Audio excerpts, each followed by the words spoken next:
IBN लोकमतच्या प्रतिनिधीला मारहाण झाल्याची। आयबीएन लोकमतचे जे प्रतिनिधी आहेत अमळनेरचे सतीश पाटील यांना मारहाण करण्यात आलेली आहे।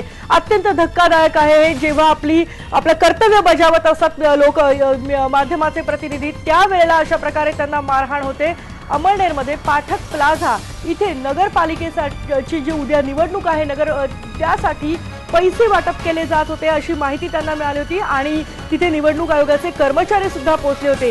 हीच बातमी जेव्हा कव्हर करायला तिथे सतीश पाटील पोहोचले तेव्हा कॅमेरासह गेलेल्या सतीश पाटील यांना तिथल्या जमावानं अत्यंत जबरदस्त मारहाण केलेली आहे। कॅमेऱ्याची सुद्धा तोडफोड केली आहे। पोलिसांनी येऊन अखेर सतीश पाटील यांची सुटका केली। काल रात्री ही घटना घडलेली आहे। त्यानंतर आज पहाटे गुन्हा दाखल झाला। याच्या विरोधातच अमळनेरच्या पत्रकारांनी रास्ता रोको सुद्धा सुरू केलेला आहे। आपण बघतोय अत्यंत धक्कादायक आहे।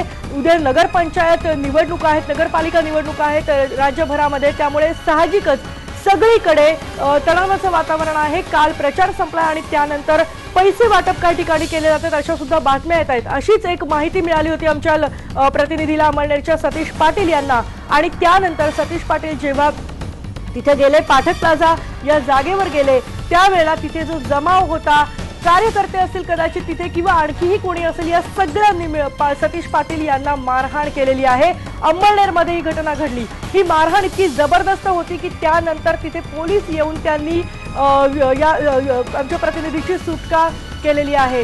महत्त्वाची गोष्ट म्हणजे पैसे वाटप करतानाची जी गोष्ट आहे ती निवडणूक आयोगाच्या सुद्धा कानावर गेली होती। त्यामुळे निवडणूक आयोगाचे कर्मचारी सुद्धा तिथे दाखल झाले होते। फक्त मारहाणच करण्यात आली नाही तर सतीश पाटील यांच्याकडे जो कॅमेरा होता त्याची सुद्धा तोडफोड केलेली आहे। पोलिसांनी येऊन सुटका केल्यानंतर पहाटे गुन्हा दाखल झाला। आता सध्या आपण बघतोय तर पत्रकारांचा तिथे रास्ता रोको सुरू आहे।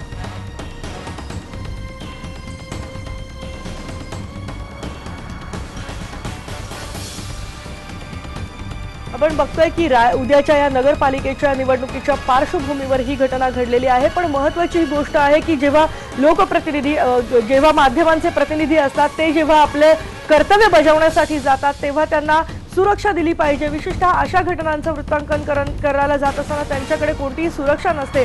त्यामुळे वारंवार पत्रकारांवरचे हल्ले जे आहेत, माध्यमांच्या प्रतिनिधींवरचे जे हल्ले आहेत ते वाढतच आहेत, ते बंद होताना दिसत नाहीत। या विरोधात आवाज उठवला जातोय पण कोणत्याही प्रकारे सुरक्षा दिली जात नाही। पुन्हा एकदा या निमित्तानं जी पत्रकारांवर हल्ले होत आहेत त्यांना मारहाण केली जाते त्याचा मुद्दा समोर येतोय। आपल्या माध्यमाला जेव्हा ही बातमी कळली होती त्यानंतर तिथे वृत्तांकन करायला गेले होते, म्हणजे आपलं कर्तव्य बजावत असतानाच आमचे जे प्रतिनिधी आहेत अमळनेरचे सतीश पाटील यांना मारहाण करण्यात आलेली आहे। साहजिकच आहेत सगळेच संतप्त झालेले पत्रकार।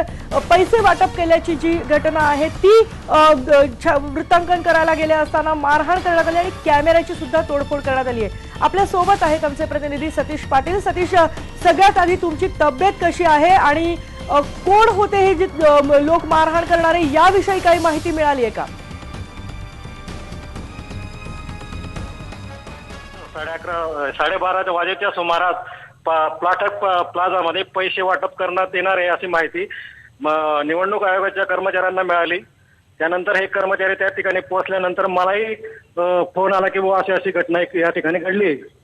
त्यामुळे मी घटनेच्या ठिकाणी पोहोचलो आणि ते चित्रीकरण करत असताना आमदार आणि आमदारांचे बंधू हे माझ्यावर धावून आले आणि जो त्यांचा समर्थकांचा मॉब होता त्यांनी माझ्याकडनं कॅमेरा हिसकवला, त्याची कॅमेऱ्याची तोडफोड केली आणि मला मारहाण केली। त्यावेळेस आमदारांनी नंतर मला त्या मॉब मधून बाहेर काढून मला पोलिसांच्या स्वाधीन केलं आणि पोलिसांनी मला घरी सोडलं।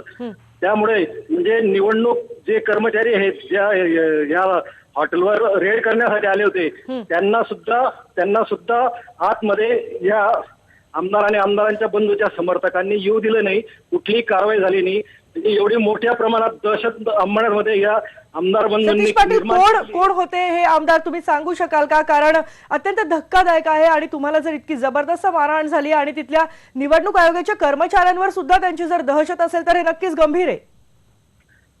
आमदार अपक्ष आमदार आहेत ते आणि भाजपाला त्यांनी पाठिंबा दिला। शिरीष चौधरी म्हणून आहेत आणि त्यांचे बंधू रवींद्र चौधरी हे माझ्यावर धावून आले. जसंही मी कॅमेरा सुरू केला हॉटेलच्या बाहेर, तसे माझ्यावर धावून आले. त्याच्यानंतर त्यांचे समर्थकही धावून आले. त्याच्यानंतर आमदारांच्या बंधूने मला शिवीगाळी केली आणि समर्थकांनी मारहाण करत असताना मात्र आमदारांनी मला त्या माहोलमधून बाहेर काढलं. पण माझा कॅमेरा तुटला होता, माझा चष्मा तुटला, माझ्या हाताला जबर मारहाण झालेली. म्हणजे हातावर जोरात वार करण्यात आला आणि तो कॅमेरा हिसकवण्यात आला. त्याच्यानंतर मारहाण होऊन अक्षरशः म्हणजे पोलीस सुद्धा त्या घटनेच्या ठिकाणी होते, पण पोलीस हॉटेल आतमध्ये होते, कारण यांनी राडा केल्यामुळे कुठल्याही कर्मचाऱ्यांना आतमध्ये जाऊ देत नव्हते. त्याच्यामुळे मोठ्या प्रमाणात इथं आमदार समर्थक जमले होते. त्याच्यामुळे त्यांची दहशतीमुळे हे निवडणूक अधिकाऱ्यांनी सुद्धा काही कारवाई केली नाही. कर्मचारी सुद्धा तक्रार देण्यास तयार झाले नाही. त्याच्यामुळे माझी एक तक्रार फक्त पोलिसांनी दाखल करून घेतली. रात्री 1-2 वाजेच्या सुमारास मी पोलीस स्टेशनला गेलो, माझी तक्रार दिली. त्यानंतर पण संशयित ज्यांनी मला मारहाण केली ते तिथं आमदार असल्यामुळे मी नेमके त्या कोणी मारहाण केली ओळखू शकत नव्हतो.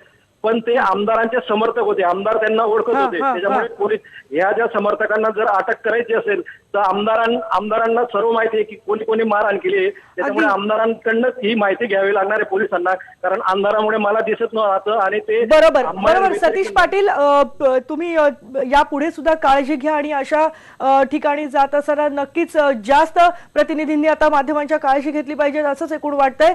या सगळ्या माहितीबद्दल धन्यवाद. या बातमीवर तर आपण लक्ष ठेवून असणार आहोत, कारण आमच्या प्रतिनिधीला मारहाण करण्यात आलेली आहे, तोडफोड करण्यात आलेली आहे कॅमेऱ्याची. आणि हे समर्थक इतके भडकलेले होते की तिथे इतका प्रचंड प्रमाणात राडा सुरू होता की निवडणूक आयोगाचे कर्मचारी असूनही त्यांनी सुद्धा काही केलं नाही, तक्रार दाखल करून घेऊ शकले नाहीत. इतकी दहशत लोकप्रतिनिधींची कशी काय असू शकते हाच खरा प्रश्न आहे.